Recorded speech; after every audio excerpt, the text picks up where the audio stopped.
দীর্ঘ কয়েক বছর ধরেই পানীয় জলের চরম সমস্যায় 50 থেকে 60টি পরিবার। মেলেনি সজলধারা প্রকল্পের পানীয় জল।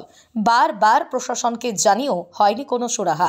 ঘটনাটি পশ্চিম মেদিনীপুর জেলার দাসপুর 2 নম্বর ব্লকের ঘনশ্যাম গ্রাম পঞ্চায়েতের শ্যামগঞ্জ এলাকার। জানা গেছে, বিগত 2-3 বছর ধরেই পানীয় জলের সমস্যায় রয়েছেন শ্যামগঞ্জ এলাকার বাসিন্দারা। সজলধারা প্রকল্পের জল না পাওয়ার কারণে গ্রামে থাকা একটি মাত্র টিউবওয়েল পাম্প করে পানীয় জল ব্যবহার করতে হচ্ছে একাধিক পরিবারকে। বারে বারে স্থানীয় পঞ্চায়েত ও প্রশাসনকে জানিয়েও মেলেনি কোনো রকম সুরাহা। জানিয়ে চরম ক্ষোভ প্রকাশ করেছেন স্থানীয় বাসিন্দারা। আমরা পাইপ কাটছি কিন্তু জলও পাচ্ছি না। এত জলের সমস্যা যে সরকারি কলটা 2-3 বছর বসেছে, একটু জল নেই। জল নিচে থেকে আনতে হচ্ছে, এত জলের সমস্যা। খাওয়ার টিউবওয়েল থেকে, হ্যাঁ, টিপা কল। আপনাদের যারা ভোটে দাঁড়িয়েছিল, যারা জিতেছিল, তাদেরকে বলেছেন? বলা তো হচ্ছে। কালকে তো ওইলিয়ে তো বাঁধের উপরে চাবি লাগিয়ে দেওয়া হয়েছিল মেশিন। না, যে জিতেছেন, যিনি কোন দল থেকে জিতেছেন? তৃণমূল। আচ্ছা, তৃণমূল থেকে জিতেছেন। ওনাকে বললার পরে কিছু ব্যবস্থা হয়েছে? না, ওরা শুধু বলছে এই বৃহস্পতিবার আসবে, আর বৃহস্পতিবার আসবে, এই করেই যাচ্ছে, কিন্তু আসছে না। কি সমস্যা? আমি 4 বছর জল পাইনি। সজলধারা জল টাকা দিচ্ছি, 2 বছর জল পেয়েছি, আর জল পাইনি। আমার স্বামী বুড়া মানুষ, আমি বুড়া মানুষ, আমাদের উঁচু বস্তু জল আমি এরকম পাই। এদের তো একটু সমস্যা আছে বলে আমাদের আরও বিরল বাঁকুড় আরও অনেক ভাগাড়ি আছে, হ্যাঁ, তারা একটু জল পাচ্ছে। এখন একদম 8 দিন না পাইনি।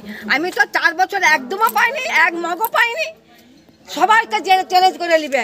আমার স্বামী বয়স্ক। কোথা থেকে জল নেয়? আপনারা জল খাচ্ছেন কোথা থেকে? এই কলটিকালি পুকুরে।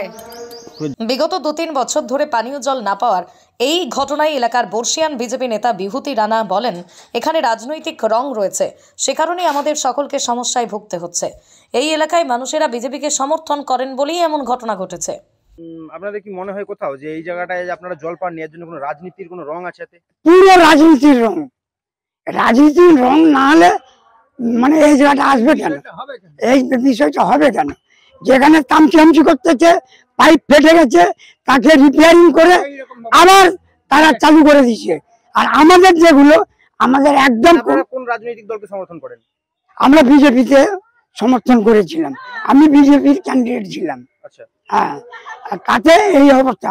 আমার সাথে যে নেক্সট দাঁড়িয়েছিল, তার সাথে আমার ভালো আছে। তাকে বললে পারে সে একটু কথা বলে। আর যারা দলের এই বেনিফিশিয়ারি কমিটি হয়ে আছে, তাদের মুক্তি আলাদা। তারা বলছে ওরা মরুক। যদিও এ বিষয়ে তৃণমূল পরিচালিত ঘনশ্যাম গ্রাম পঞ্চায়েতের প্রধান কাবেরী মান্না জানিয়েছেন, স্থানীয় মানুষেরা তার কাছে কোনো রকম কোনো অভিযোগ জানায়নি। তবে এই এলাকায় জলের সমস্যা থাকার কারণে ইতিমধ্যেই একটি সাবমার্সিবলের নতুন করে বসানো হয়েছে। খুব শীঘ্রই সেটু চালু হয়ে যাবে এবং এই সমস্যার সমাধান হয়ে যাবে। এটা সম্পূর্ণ মিথ্যে কথা। এই যে দাবিটা তাদের একদম অযুক্তি, হ্যাঁ, মিথ্যে কথা।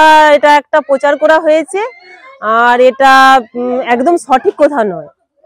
ওনাদের যে বর্তমানে জল আসছেনি এবং গতকাল ওনারা কি চাবি দিয়েছিল সাবমার্সিবল পাম্পে। সাবমার্সিবলের যে ওখানে সমস্যা, জলের সমস্যা, এই ব্যাপারে আমাদের পঞ্চায়েতে কেউ কোনো ওই এলাকার মানুষ কিংবা ওই এলাকার জল কমিটির যেনারা দায়িত্বে আছেন, তেনারা কোনো কিছুই পঞ্চায়েতকে জানায়নি। কিন্তু আমরা এখন যিনি বর্তমান মেম্বার আছেন, ওনার মাধ্যমে জানতে পেরেছিলাম যে ওই এলাকায় একটা সাবমার্সিবলের প্রয়োজন আছে। সেই কারণে আমরা সাবমার্সিবলটা অলরেডি ওখানে দিয়ে দেওয়া হয়েছে। তার 2-1 দিনের মধ্যেই ওখানে কালেকশনটা হয়ে যাবে। এটাই তারকেশ্বরের সর্বপ্রথম মডিউলার ওটি-যুক্ত hospital Tarakeswar Apollo multi speciality hospital. যোগাযোগ নাম্বার 03212276400 অথবা 9474147604।